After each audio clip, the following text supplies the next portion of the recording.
Olá, meu nome é Josiane, sou professora de Física e hoje vamos ter uma aula sobre a Lei de Coulomb, ou Lei das Forças da Eletrostática. A gente vai tentar entender nessa aula como que acontece a interação entre duas cargas que estão paradas no meio. Então, a gente vai analisar isso já direto pelo desenho. Então, aqui no desenho tem a representação de duas situações. A primeira situação, quando eu tiver cargas de mesmo sinal. Cargas de mesmo sinal, tanto faz se for positiva ou se for negativa. O que interessa é que elas tenham o mesmo sinal. Carga de sinal igual, elas vão se repelir. Então, elas vão estar se afastando. A seta que representa força está saindo para fora. Isso no caso de cargas de mesmo sinal. E essas forças eu posso nomeá-las. Como que eu vou colocar, atribuir um nome para essas forças? Essa força aqui eu chamo de F21. O que seria o F21? É a força que a carga 2 exerce sobre a carga 1.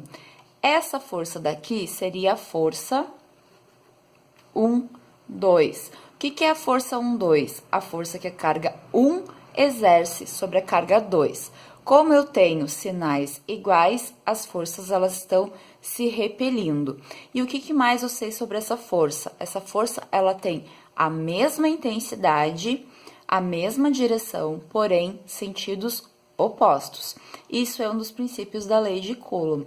A força ela vai ser a mesma atuando em cada uma das cargas, só que o sentido ele sempre vai ser contrário, porque eu posso ter a situação representada acima com duas cargas de sinal igual, ou a situação representada aqui embaixo, com duas cargas de sinal diferente. Quando eu tenho sinais diferentes, quando eu tenho carga de sinais contrários, a única coisa que vai mudar é o sentido dessas forças. Nessa situação, a força vai ser de atração. Então, é como se fosse a força que sai de cada carga, tá puxando para dentro. E como que eu vou escrever para representar essas forças? Aqui, eu vou ter a força que a carga 2 exerce sobre a carga 1. Então, essa vai ser a força 2, 1. E desse lado, eu vou ter a força que a carga 1 exerce sobre a carga 2. Então, a força 1, 2. Todas essas forças, a gente precisa colocar um vetor em cima. O que simboliza essa flechinha que eu tô colocando em cima? Ela simboliza vetor. E isso quer dizer que essa grandeza não é uma grandeza escalar, mas sim uma grandeza vetorial, que vai ter direção e sentido. E isso é muito importante pensando na lei de Coulomb. Eu sempre tenho que analisar qual a direção e o sentido das forças, qual o sinal da carga e, consequentemente, com isso, o tipo de força que vai estar sendo produzido. Bom, essa seria a parte mais teórica que fala um pouco da interação entre essas cargas. E aí a gente pode partir para os cálculos. A lei de Coulomb é uma lei regida por uma fórmula bem simples. É uma fórmula da força. Para representar força, a gente usa a letra F maiúsculo. Como que eu vou representar, então, essa força? A força, ela é diretamente proporcional à intensidade da carga 1 multiplicado pela carga 2. Porém, na hora que a gente faz o cálculo, não me interessa se a carga 1 é positiva ou negativa. Não me interessa se a carga 2 é positiva ou negativa. O sinal ele só serve para me dizer se a força de atração ou então de repulsão. Como não me interessa o sinal, eu vou considerar essas duas grandezas dentro de módulo. Porque quando eu considero dentro de módulo, eu estou esquecendo o sinal. Eu não estou usando o sinal, vou usar o sinal só para dizer se é força de atração ou então de repulsão. Isso aqui vai ser, então, divididos pela distância ao quadrado. Que distância seria essa? A distância entre as duas cargas que eu estou analisando na situação apresentada. Só que, só esses valores, a conta não fecha, não se dá para se verificar experimentalmente. falta uma coisa, e isso que falta é uma constante. A gente chama de constante eletrostática do meio. Ela vai variar dependendo do meio que a gente está trabalhando. Quando a gente trabalha com meio vácuo ou então o ar, a gente considera essa constante como sendo K0 e aí vai valer 9 vezes 10 na 9. A unidade de medida da constante é aquela unidade necessária para se anular com as outras. Então, vai ser Newton vezes metro ao quadrado dividido por Coulomb ao quadrado.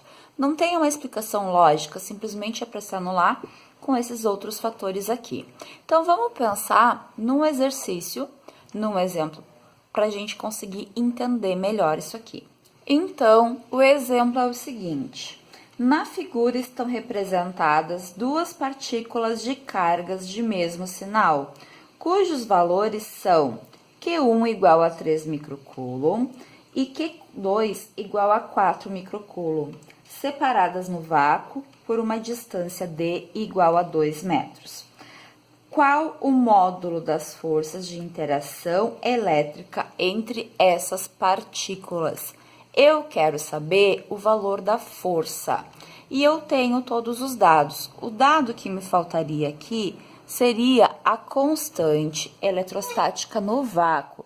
Só que essa constante, a gente viu que ela tem um valor sempre o mesmo, 9 vezes 10 na 9.